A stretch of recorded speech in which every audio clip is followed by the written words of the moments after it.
Assalamualaikum warahmatullahi wabarakatuh. Selamat siang. Di sini kami akan menceritakan bagaimana terjadinya bom Hiroshima Nagasaki di Jepang.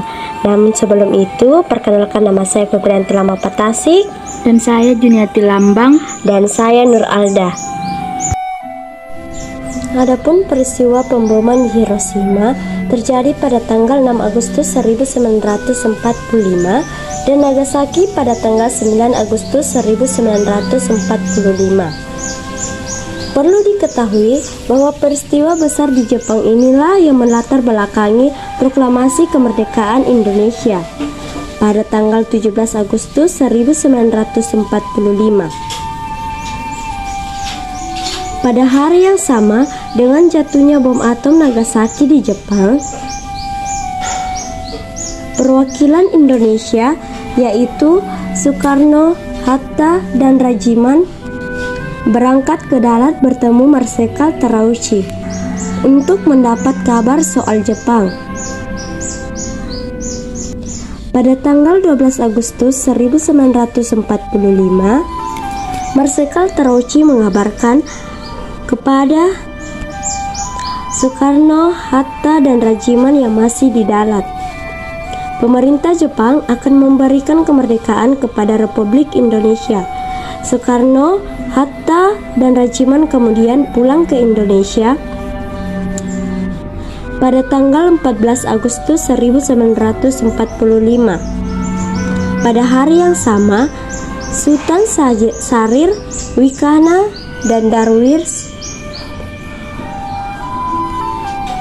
mendapat informasi dari radio BBC bahwa Jepang secara resmi telah menyerah kepada sekutu di kapal USS Missouri. Hal tersebut kemudian mendorong para golongan muda untuk mendesak Soekarno dan Hatta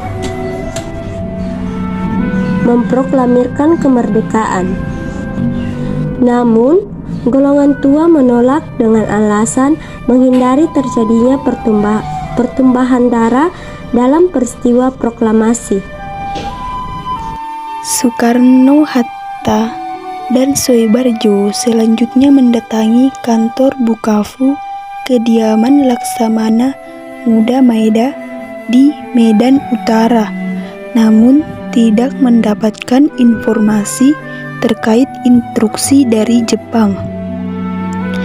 Setelah pulang, Soekarno dan Hatta mulai mempersiapkan rapat PPKI pada tanggal 16 Agustus 1945. Tidak dapat dilaksanakan lantaran terjadi peristiwa Rengas Dengklok, yaitu penculikan Soekarno dan Hatta.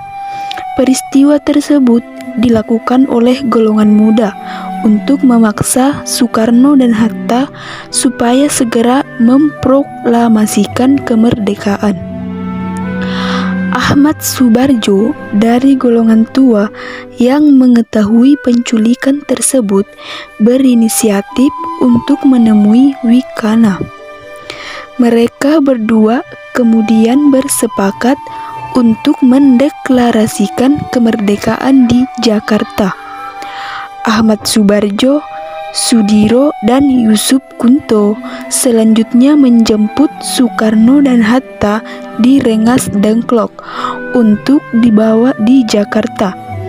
Pada hari yang sama, Soekarno, Hatta, dan Subarjo pergi ke rumah Laksamana Maeda untuk meminta keterangan kalahnya Jepang. Selain itu, mereka juga melakukan perumusan teks proklamasi kemerdekaan dan menginap di rumah Laksamana Maeda.